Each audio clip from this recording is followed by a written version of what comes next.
Cik bieži tev ir situācijas, kad tu jūties kā mazs bērns runājot ar kādu?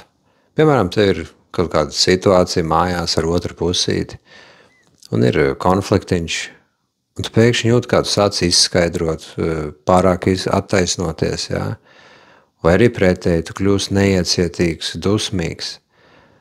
Un visā šajās situācijās tu jau jūti, ka iekšā tevī kāds saka, vai ne, tā jau nevajadzētu. Tas nav ideālais veids, kā risināt konfliktu, apvainoties un attaisnoties.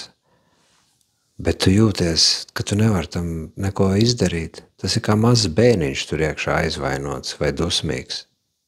Vai arī, piemēram, darbā kāds kolēģis tev aizvaino vai aizkaitina, jā? Un atkal tu nevari pat palīdzēt tai sajūtai, tas vienkārši notiek pats par sevi. Tu it kā skaties uz sevi no malas, un tas viss notiek, un tu jau saki lietas, ko tu īstenībā negribētu teikt.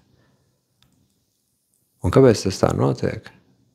Vai arī vislabākais, kad jārunā ir ar vecākiem, piezvan tev vai tētis vai mamma, un tu atkal jūties, ka tu esi vai nu meitenīte vai puisītis, kurš attaisnojās, nevar nolikt robežas, meklē atzinību, vai arī pretēji, sadusmojies, aizvainots. Kāpēc tas tā notiek?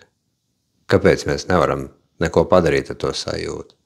Tāpēc, ka tur jau ir tik tiešām vārdu tiešām nozīmē iekšā tas mazais bērns, kurš gaida, ka tu kaut ko izdarīsi ar tām emocijām, jo savādāk jau nekas nemainīsies.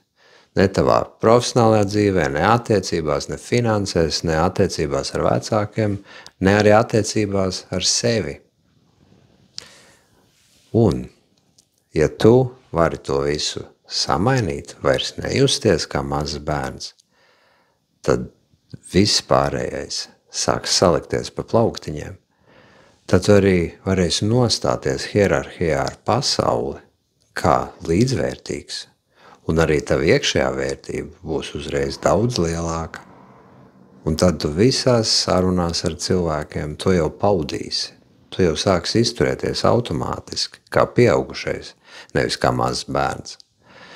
Ja tu esi ieinteresēts šo te izmaiņu sākt veikt, tad nāc uz izaugsmesterapija.com, paraksties uz brīvo konsultāciju un sāksim strādāt kopā.